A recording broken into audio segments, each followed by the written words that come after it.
Hi, everybody, and welcome to Tap Into Your Creativity. I am so excited to be here today. I have an incredible artist coming in to join us, Scottish artist Debbie Taylor-Kerman. I know that she is here and she's going to request to go live with me any minute. And Debbie, if you can request just to go live with me, I can bring you in. Let me see if I can request you. 1 second, guys.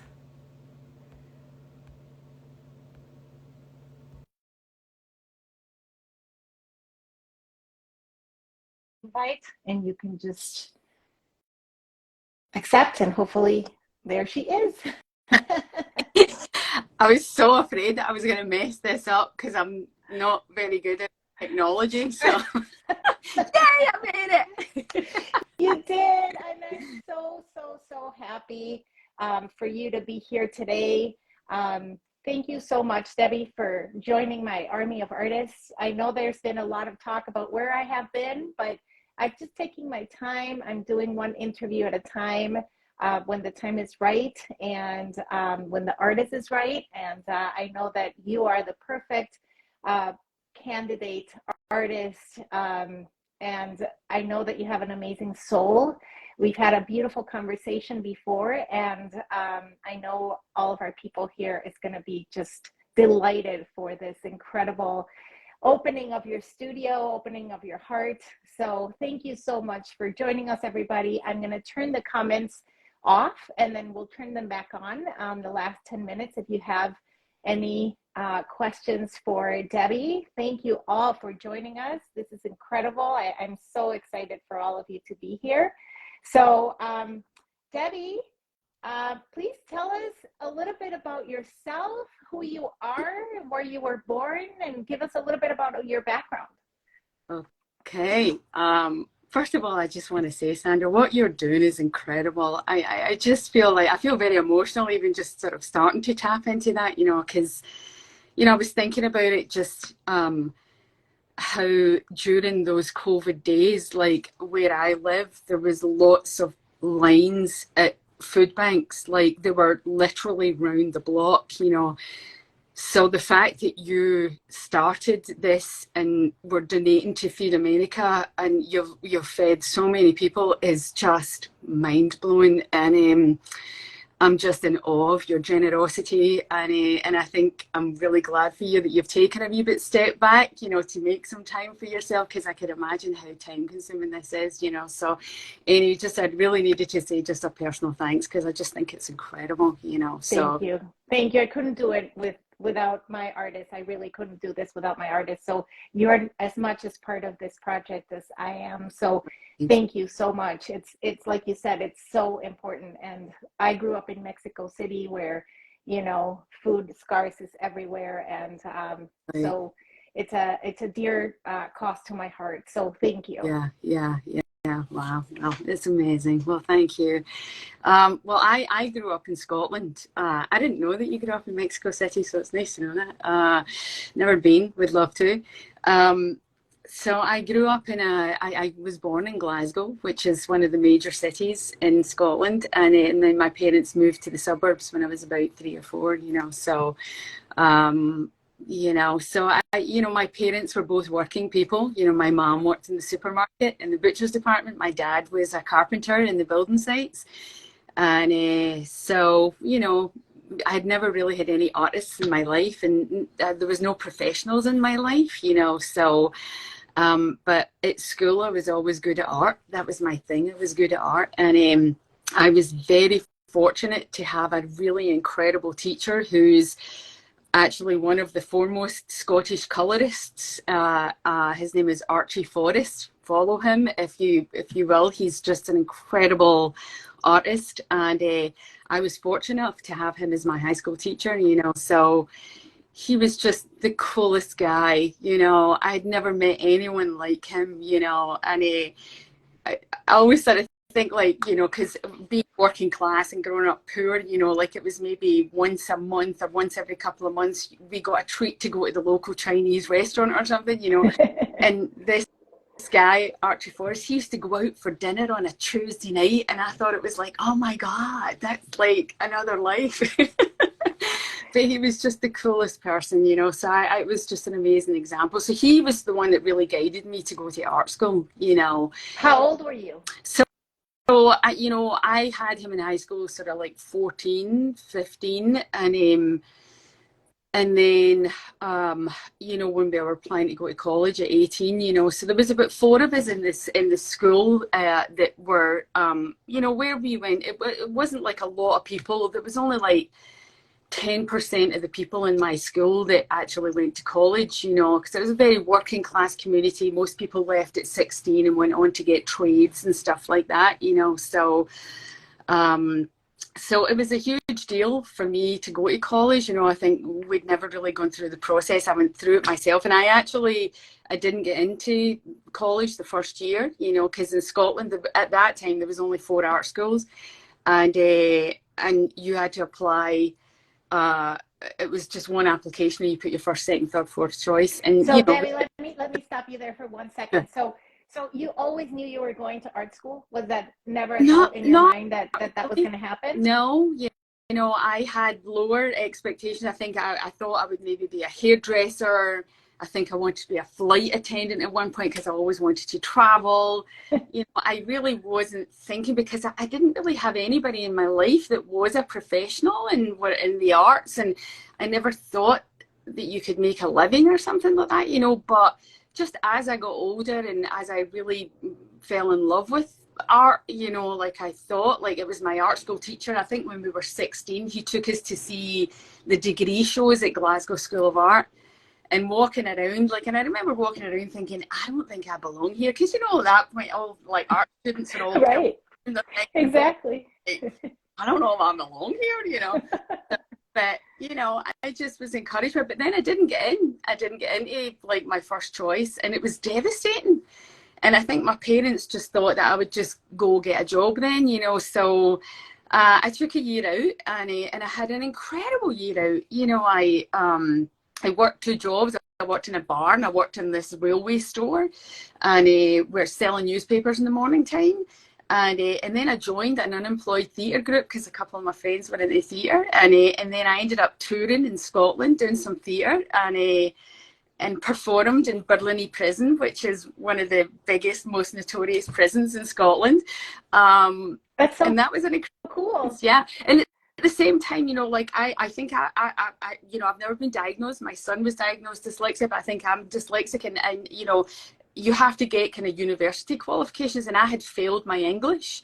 I had passed all my other exams but failed my English, and so I went to night school as well to do my English again in that year out, you know. So anyway, I feel as if I'm being boring, but anyway, so that's sort of what happened. So in that year, I think I think, you know, where you are today, it's totally informed from your background. So, you know, everything that you do now, it's from where you came from and how your journey came up to this point. So I always love to dig and hear about the stories, because I think it gives us a little more on who you are now. Yeah. And so I think it's important to, you know, to realize that teacher that you had in high school was, you know, someone so important in your life that maybe changed your direction as to where you were thinking. Yeah. And I always say thank you so much to all those teachers that, you know, that were there for you and that inspired you, because especially if you didn't have anyone at home that you knew that they could, you know, be an artist. And did your parents support you going into art school? Yeah, I think they did. You know, it's like, you know, I think they had no idea how it worked, you know, but and I think you're right. You know, I think just actually in telling all that, I realized that if I was to sort of say one of the things, because I've changed my career quite a few times in my lifetime, and it's not been easy, but I think part of it is I've got a wee bit of a tenacious personality, you know, and you know, maybe there's a grit to me because I came from a working class kind of poor family, not poor, but like we struggled, you know, financially in some ways, you know.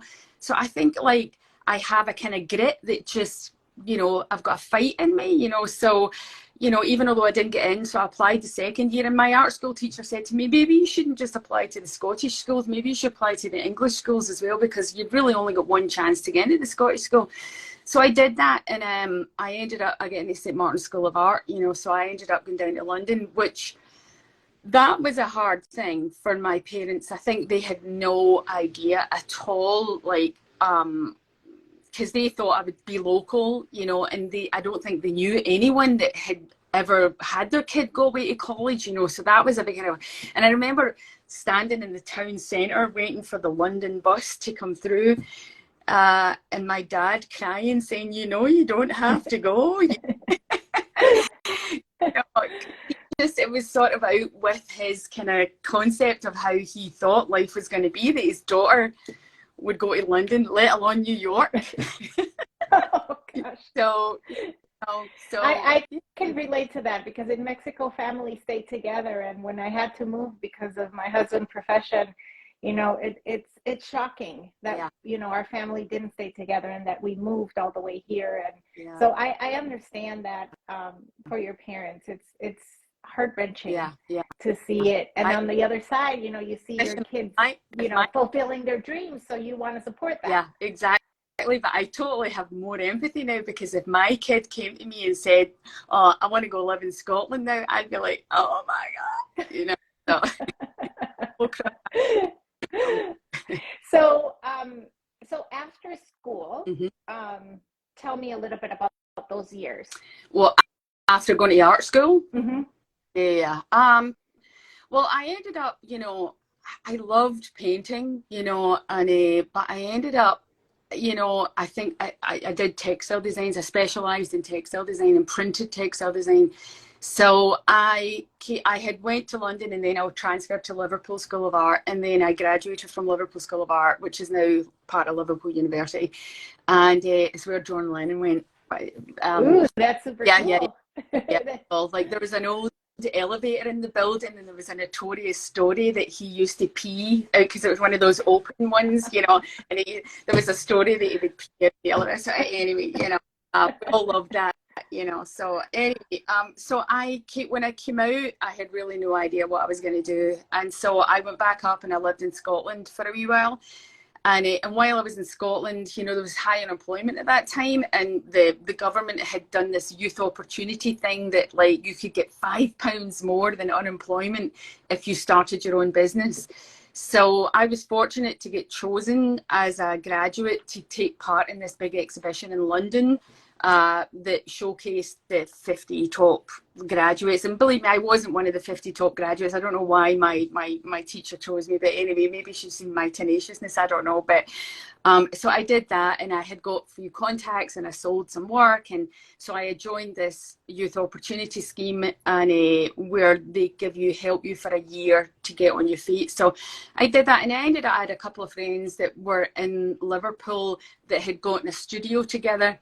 And so they said, why don't you come back down? So I did, and I went back down, and I got a studio with them. And I was only in the studio for about 6 or 8 months, and I realised that I really needed work experience. You know, I was actually selling work. I would sort of borrow clothes and go down to London and act like a professional, you know, and I was selling to people like a French Connection and Marks and Spencer's. Not many people will know these, but and then I realised that I needed to get experience. So I applied for a job. I didn't want to move to London because I didn't love London when I lived there. And I applied for a job in Manchester, and I got a job in Manchester as an umbrella and accessory designer at a company called Lotex, which was actually in a place called Oldham, which is right next to Manchester. So I lived in Manchester, but I was only there for about 4 months, and I was actually enjoying it. And then I got a phone call from my old tutor at college saying that there was a job in New York and they were looking for experienced designers. Would I like to go for the interview, you know? And so initially I actually said no. And my boss, who was Scottish, am I allowed to swear? Yes. Yes. So my boss, who was Scottish and like me, had a filthy tongue. You know, I went into a meeting with him that afternoon, and I told him about the phone call, and he said, "Are you fucking crazy?" He said, "Would you rather be eating chip butties in Oldham?" Chip butties are French fry sandwiches, so that was what I got in the cafeteria for lunch. He said, "Would you rather be eating chip butties in fucking Oldham or sushi on 7th Avenue?" He said, "Get your ass to that interview." So, oh my gosh. I love that. So I called him back up. So he really pushed you to move. yeah. So, because I was only there for 3 months. I was enjoying Manchester, and I was told I was about to get a company car and all that, you know. And I was actually looking to think maybe buying a place in Manchester because I was making a nice living. But I thought, were you designing at this point? yeah. So it was just I was designing textiles for umbrellas and makeup bags and toilet bags, and I was going in and doing like presentations to different companies and stuff like that, you know. So, and I imagine at this point it's all with a sketchbook. Yeah, but or were you using the computer at this point? No, all hand done. It was all with gouache. I painted with gouache at that point because, you know, the color printing process was you needed flat color, and it was like a 4-color process and stuff like that, printing process. So yeah, so I ended up, I went for the interview 2 weeks later, and they gave me the job right there and then. And I was on the train back up, and I just thought to myself, I would be a lunatic if I didn't take this. You know, I had no aspirations. It wasn't that I really wanted to come to New York. So I did. I came to New York. I was in New York like a month later or a month and a half later. So, and that's really how it started. So I was working in the garment district in New York as a textile designer in a textile design studio where we were like designing textiles for anywhere from Macy's to Ralph Lauren to Liz Claiborne, all that sort of stuff, you know. Oh, that is phenomenal. So I was. What was your favorite thing to design at that point? Well, a lot of the time we were a very creative studio, so a lot of studios used to have to work at this gouache thing, you know, but our studio was very conceptual. So like a lot of companies like Liz Claiborne or Macy's would buy our designs and not make them as actual fabric, but put them on their concept boards. So I remember like doing things with like, if the theme was maybe like New England or something, I would actually buy old ripped jeans and like do a lot of collage work, and so a lot of the stuff actually wasn't sold for the textiles, but was sold for the concept boards, you know. So that kind of stuff I love doing, and I was there for about 2-3 years, and then I got promoted to be the art director.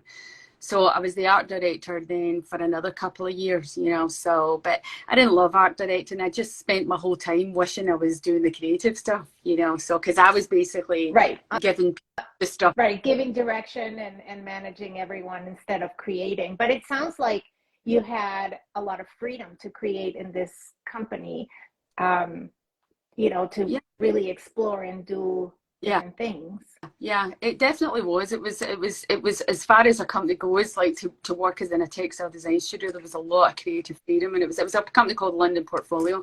It actually still exists. So, and they were wonderful, you know. And I can't imagine like now working for them versus then, like how much it has changed. Oh, completely. I mean, so much is computerized now, you know. So, I mean, part of my job was actually because all of this stuff sometimes had to get put into repeat. So we actually had a department of artists, and most of them were Chinese and Korean, and they would sit there and replicate our work in repeats by hand. It was incredible. I mean, this is like 25 years ago. I mean, it was crazy. Right. Everything right. is right. It's just crazy to think that, you know, someone will replicate that by hand. I can't even imagine that. The time consuming just of that. Yeah. So fast forward.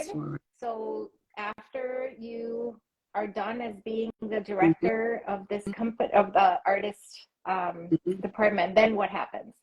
So then, you know, I had my first kid, and I didn't want to be in the garment district anyway, you know. So, but you know, part of my story is like I never read as a kid. We didn't have books in our house, you know. So once I had my kid, I started to like I won't say fascinated, I'll say obsessed. I got obsessed with children's books, and just fell in love. You know, I was just in dreamland just as much as my kids were when I was reading them. So I thought maybe I would like to illustrate children's books or something like that, you know, because I always loved characters, you know. And because most of the textile work was sort of like patterns, like a lot of ethnic patterns, florals and stuff like that, you know. So and I always preferred like doing characters, you know. So fast forward, I ended up doing freelancing for a while, just and I ended up selling more to I couldn't get any being an illustrator. I tried and it didn't happen, but I ended up illustrating for cards and wrapping paper and stuff like that.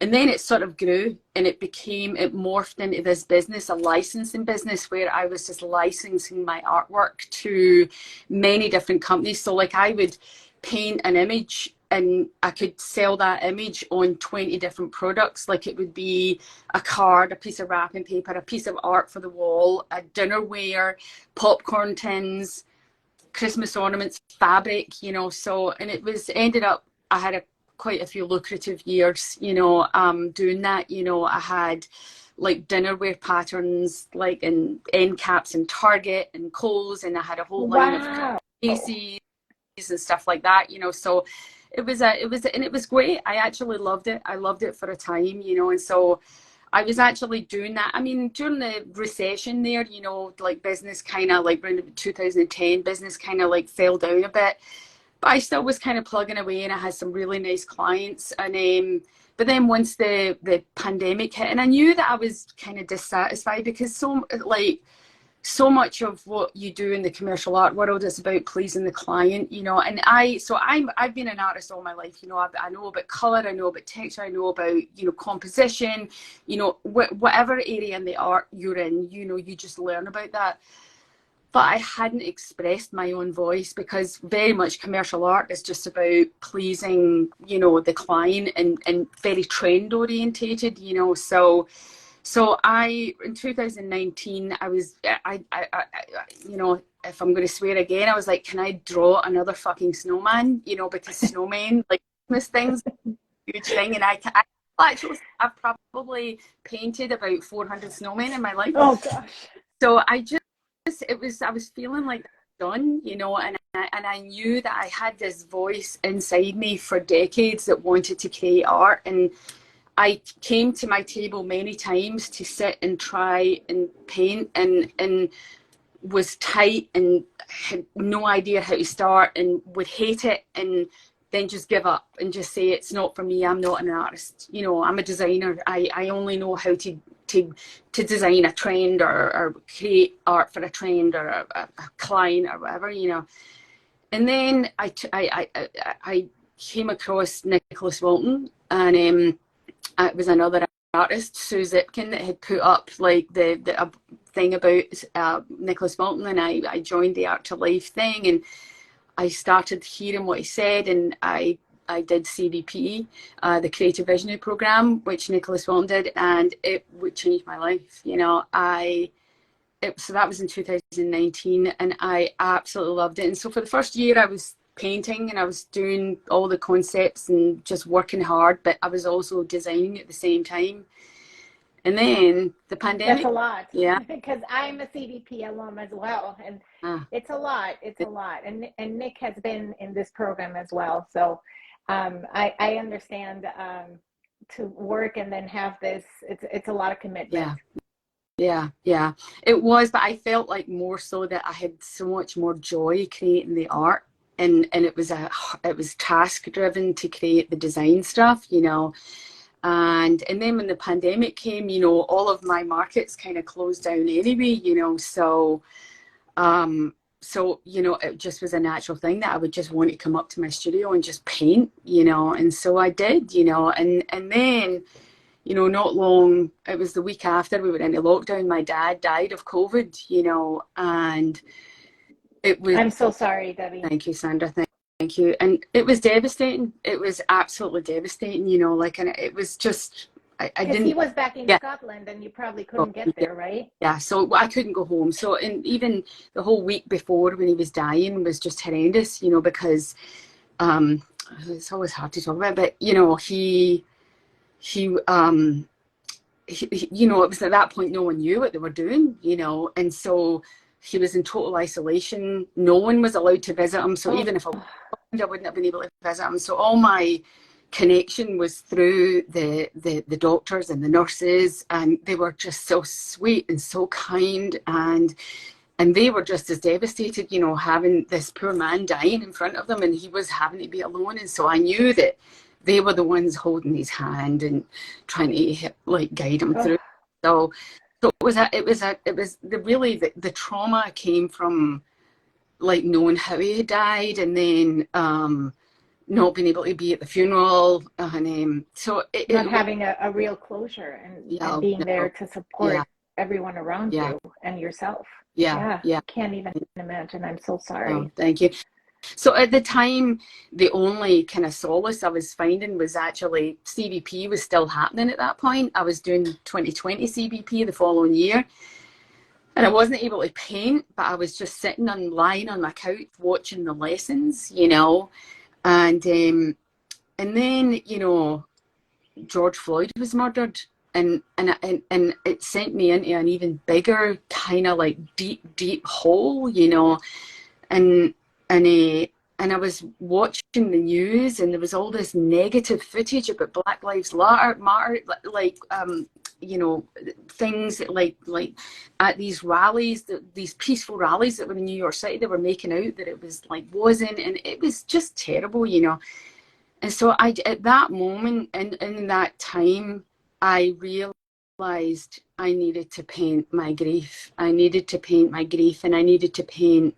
So I started to paint, you know, because a lot of my neighbors, I live in Harlem, and a lot of my neighbors are Black and brown people, and a lot of my neighbors are doctors and people that work in hospitals, people that are working in like the First supermarket. responders, yeah.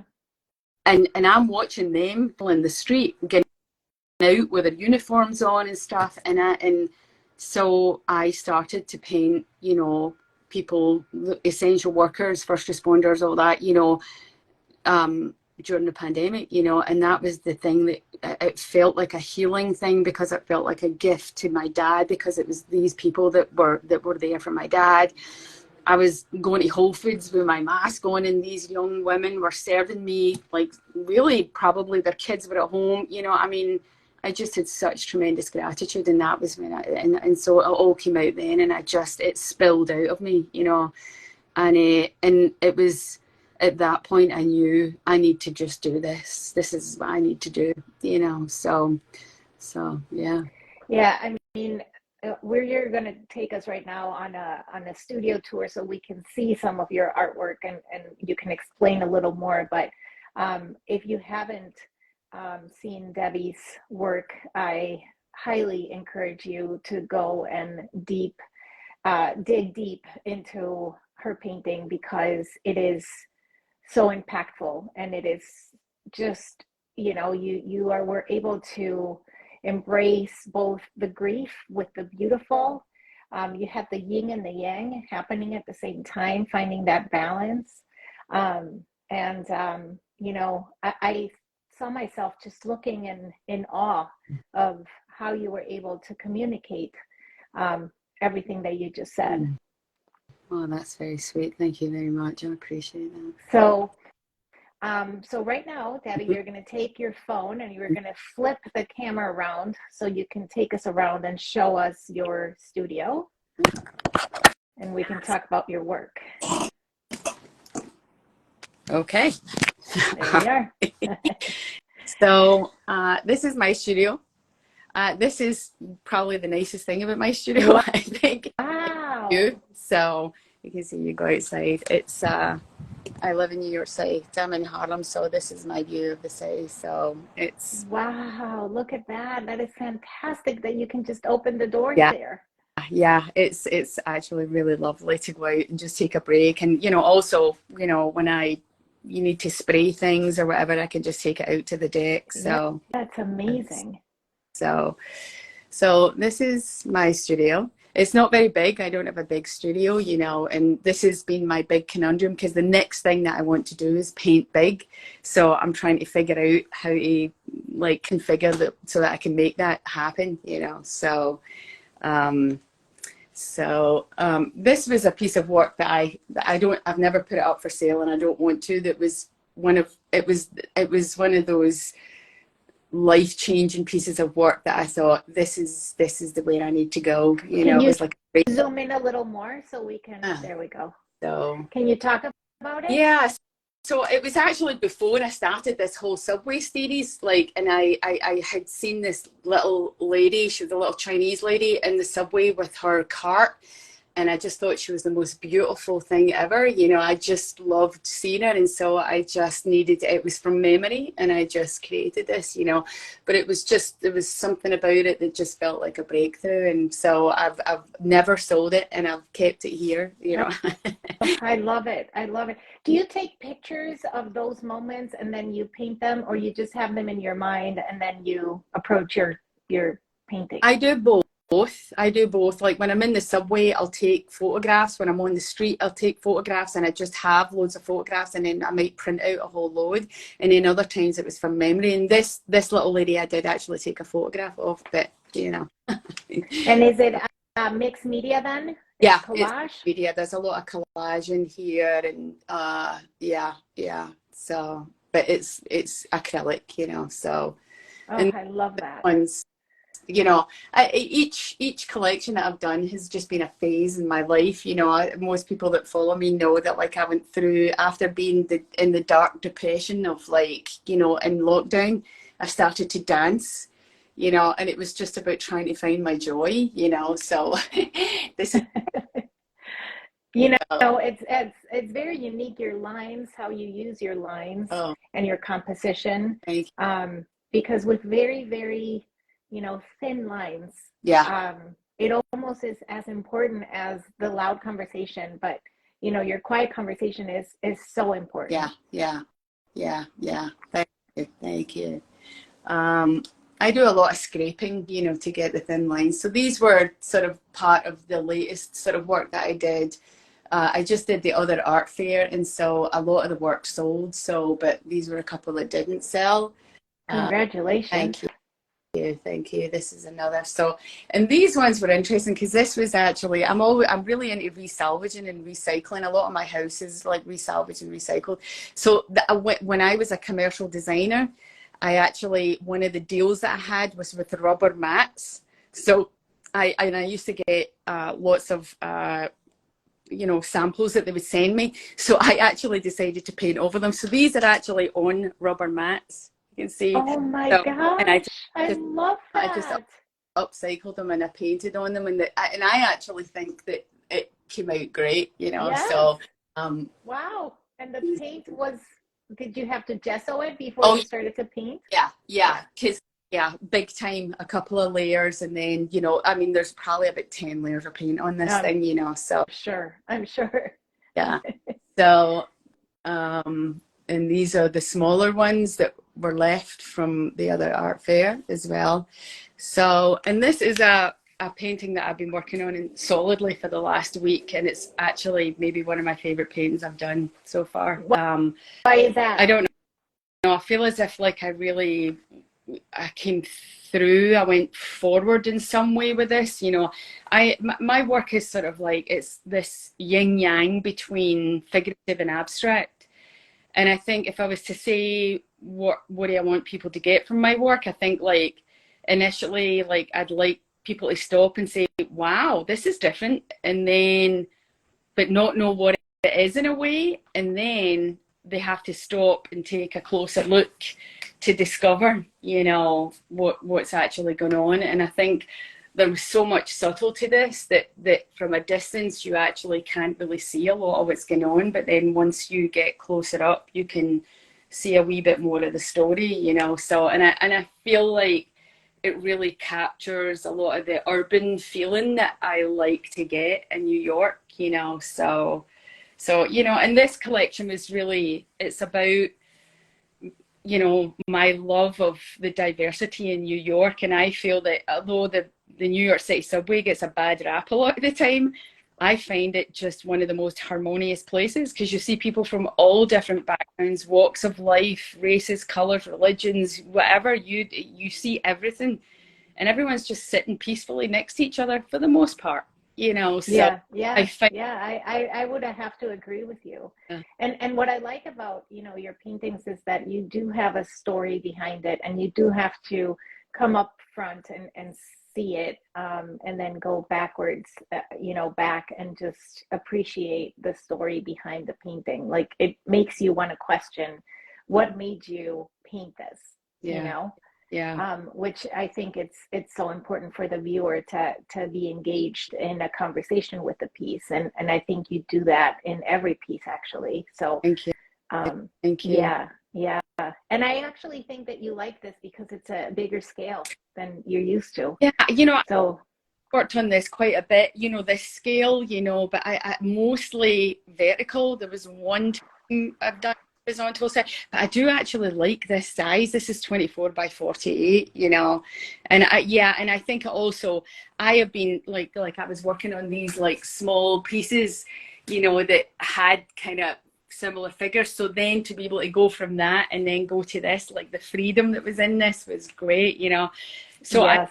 I got another two, and so I just started working on these like yesterday, The so wood panels are do you prefer using wood versus canvas? oh, I do, absolutely, but I'm doing, Nicholas, because I want to do big, like I actually tried canvas because there's only so big that you can go with wood.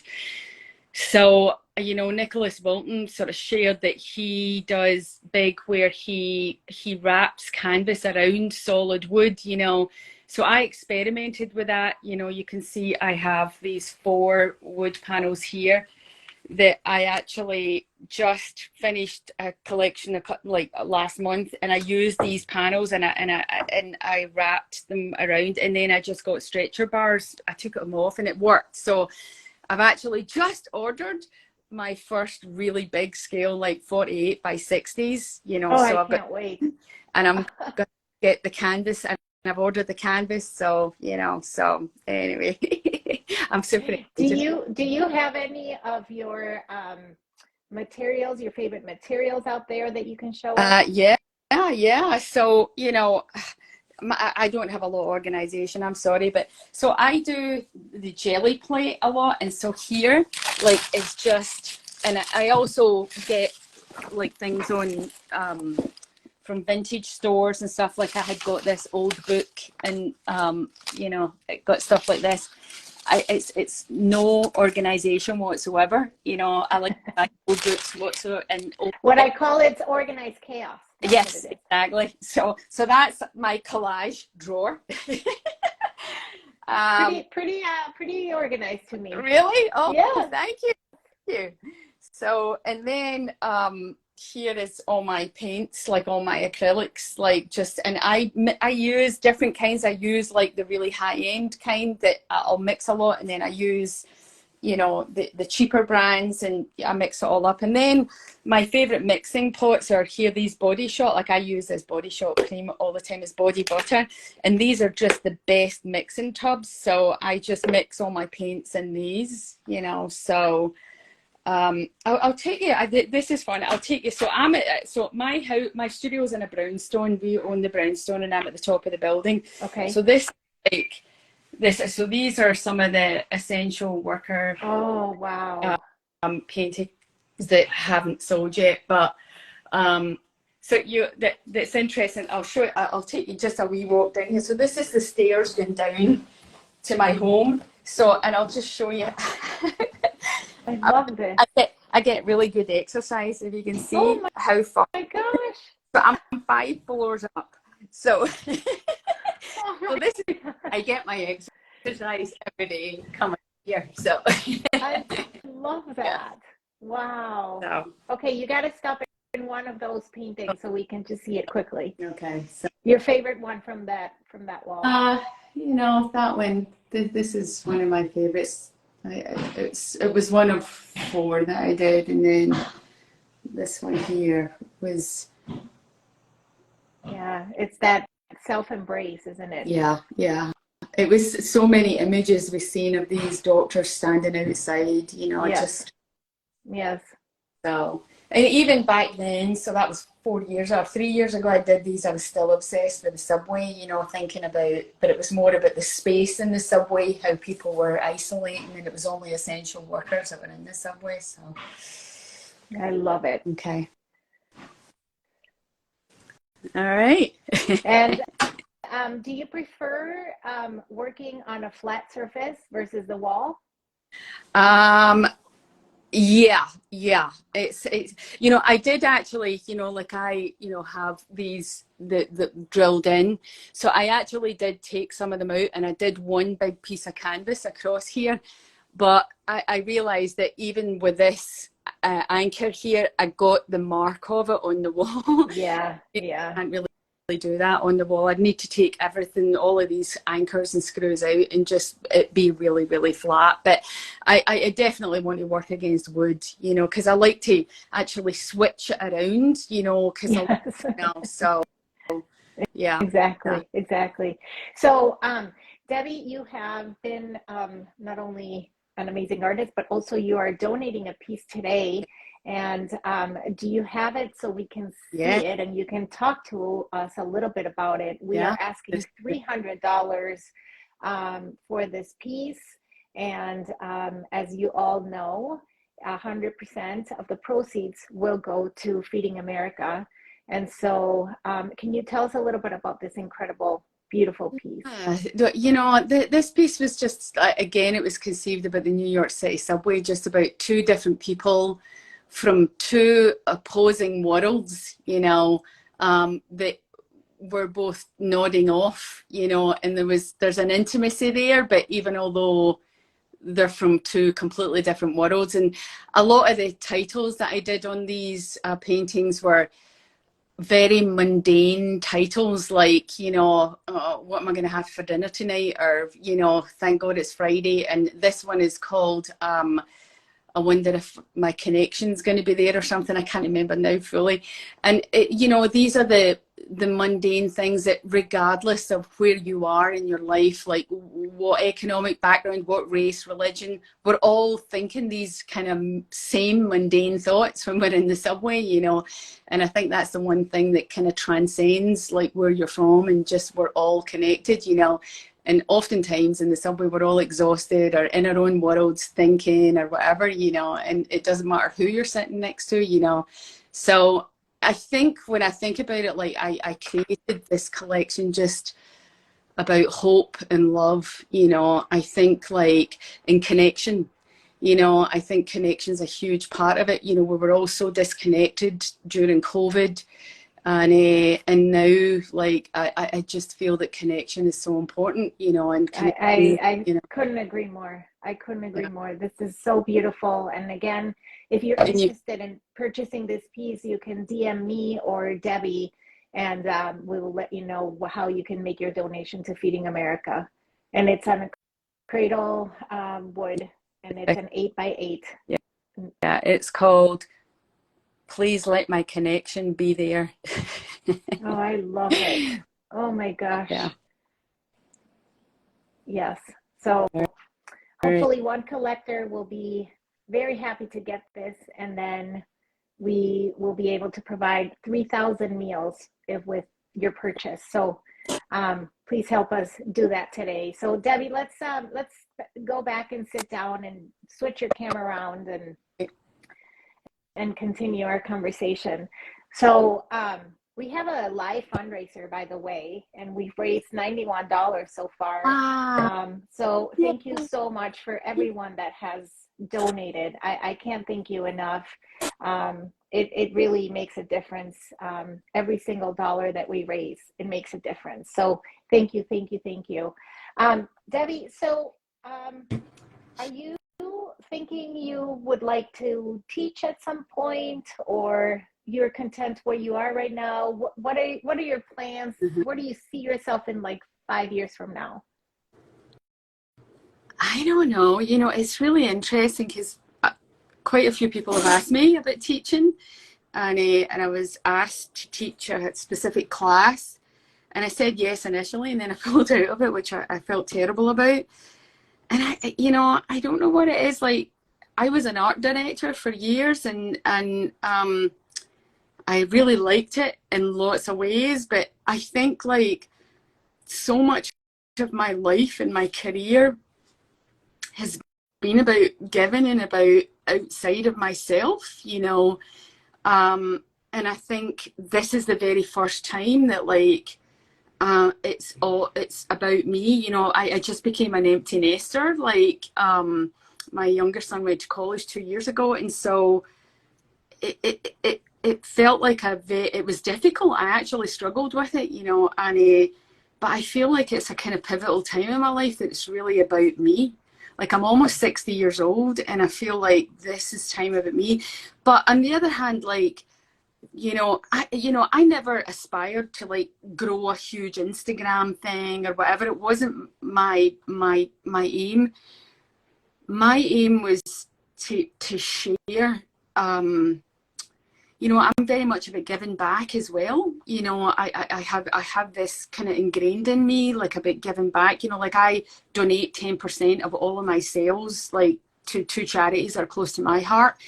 And and I was stuck for decades, and so now that I'm in this groove, like I feel like people tell me and write on comments saying that they're inspired by me, and I'm emotional. That is wonderful. That's the best thing that I could hear. So I don't even know if I'd be a good teacher. I just think like if I do what I'm doing, I seem to be inspiring enough people, I don't know. So I think, I don't know, who knows? I don't know.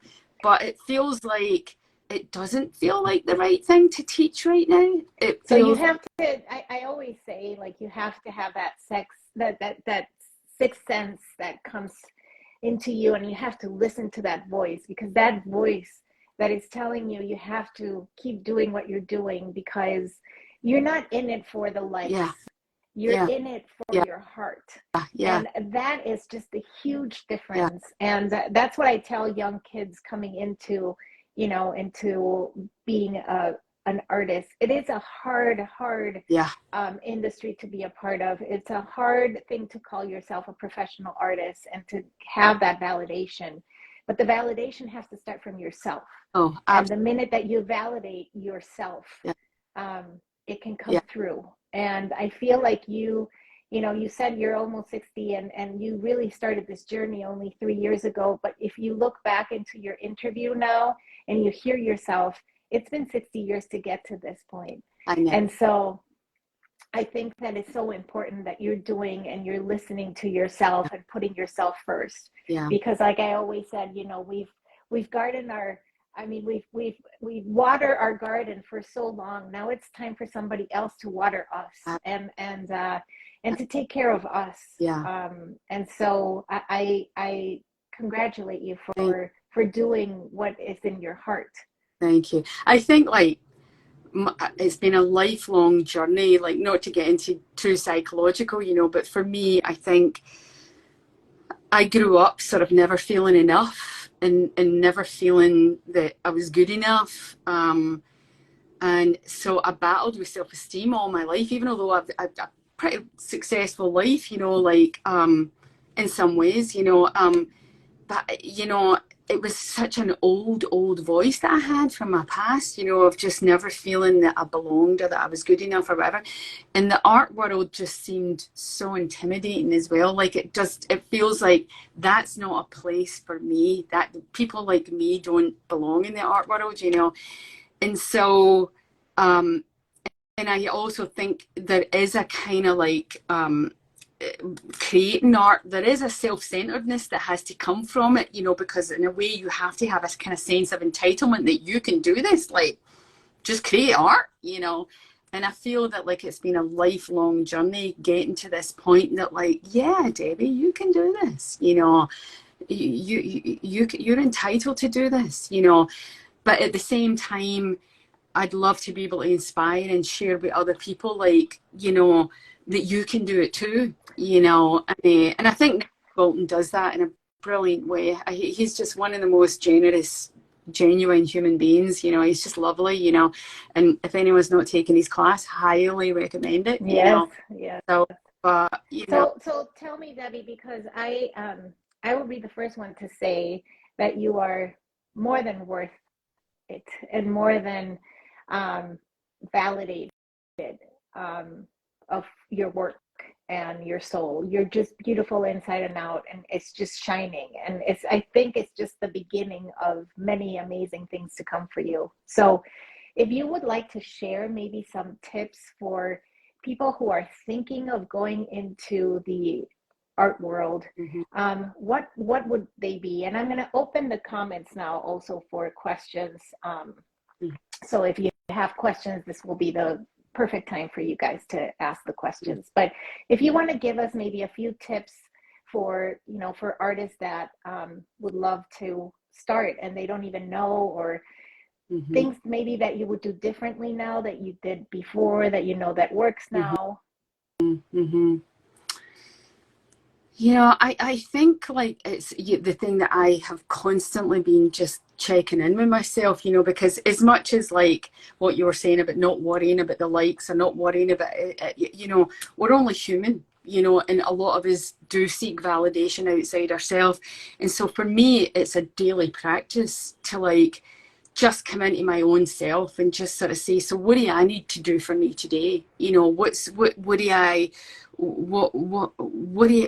important to me, and what do I need to express, you know, and that's the whole thing, you know. It's like, I think I was always trying to do the right thing or be good or be whatever, you know, and now it's just like, I need to be me, you know. And so, you know, so I think the most valuable thing is just about trying to just get in touch with yourself about like what's important to you, you know, and what do you want to express, you know. Yes. Kathy said, thank you, Sandra and Debbie. Quick comment. Debbie and I have been friends for several years now, although we've never met in real life. Debbie is a constant shining bright star. So Yeah, that is your friend, Kathy.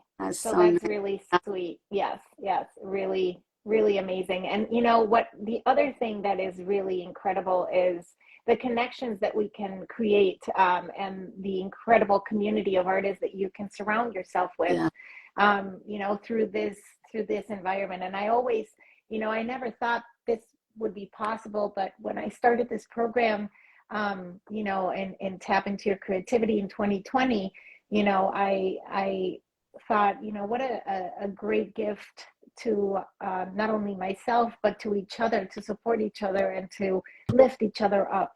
And to, you know, I'm a huge supporter of the arts and my fellow artists. And I think it's so important to get to that point, you know, where you can give back and you can feel comfortable enough. And, you know, it takes a lot of trial and error, but you have to start somewhere. And you didn't know what you were doing in the beginning, and you didn't find your story right away. And maybe, you know, it was unfortunate that you had to go through the grief to find your voice, but whatever is guiding you to find your own voice, I think that is detrimental in your work to actually be able to say what you need to say.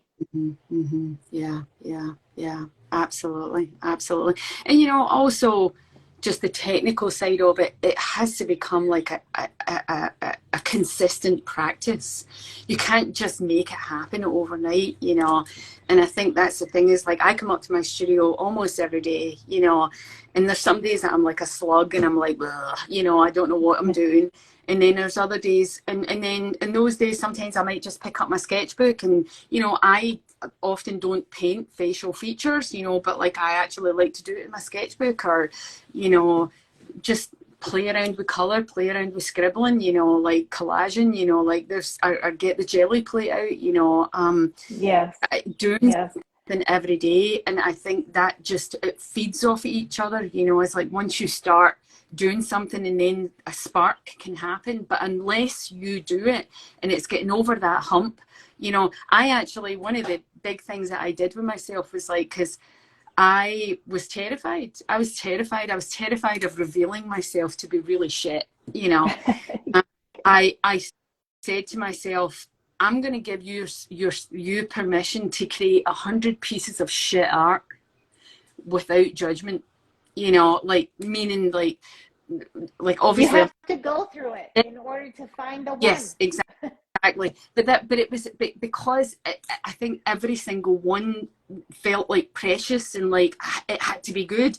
And so to open up myself and give myself permission to say, that pressure, that self-pressure that we all create to ourselves. yeah, it's crazy. It was incredible freedom I felt after that, you know, because I think the worst enemy is your judgment. Yeah. Your own judgment can be so horrible and it can put you into paralysis, you know, where you just end up not doing anything, you know.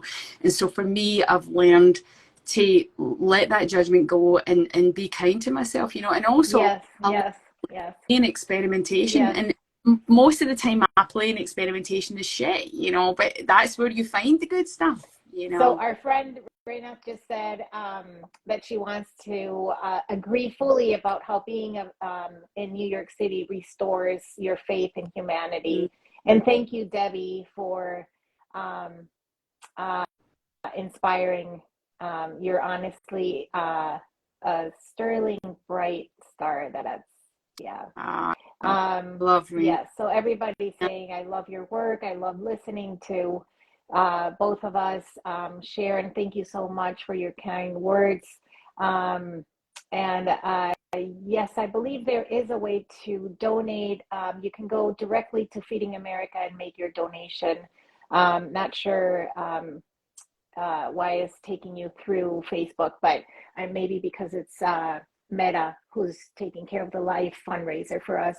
But again, Debbie, can you show us again the piece that you are donating today? And turning off comments so you can see it again. This painting can be yours for $300. You can DM me or Debbie. We'll give you the details. We'll send you the link where you can make your donation. And very simple. You get artwork and you help people in need at the same time. So Debbie, who inspires you? Who inspires me? What artists I really like? You mean that? Yeah. I really love a Scottish artist called Joan Earsley. Well, she's not actually Scottish, she's English, but she lived in Scotland for a long time. The first person that actually blew my mind, and it was Susan Milrath that shared this guy when I was doing CVP, Mark English. I absolutely loved Mark English's work. There's a young artist, my favorite artist is called Carrie Turner. He's a young Black artist in Brooklyn. He is his work. I've seen his work in person several times, and every time I've cried in front of his paintings. I think his handle is Carrie Rahim, maybe, but his name is Carrie Turner, Khari Turner. I find him incredibly inspiring. I also love Jennifer Packer, another young Brooklyn artist. So I think that I'm running. Yeah. No worries. I put you on the spot. I'm so sorry. That's okay. Don't worry. One last question. Kathy wants to purchase this piece. So Kathy, I will get back to you after this interview. Thank you so much. I will let you know if it's yours, but thank you. One more question. Do you have any books that you recommend? Well, the books that I sort of have now,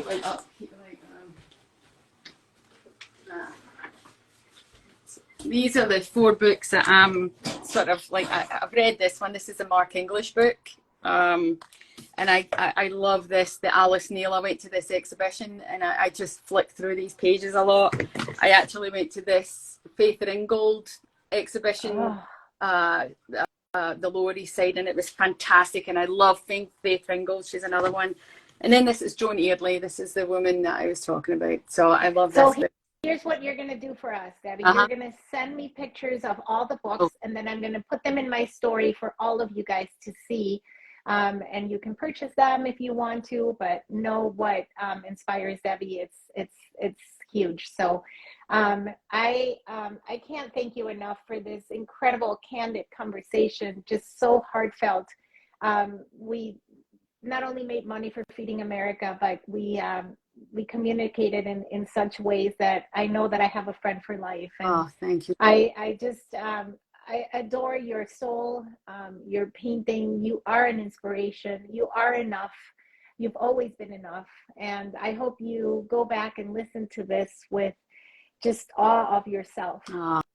Oh, thank you so much. It's just been an absolute pleasure, and it's just, you're just a darling, you know, you really are, and I'm in awe of what you've achieved. So, and thank you. I feel it's a total privilege to be a part of this.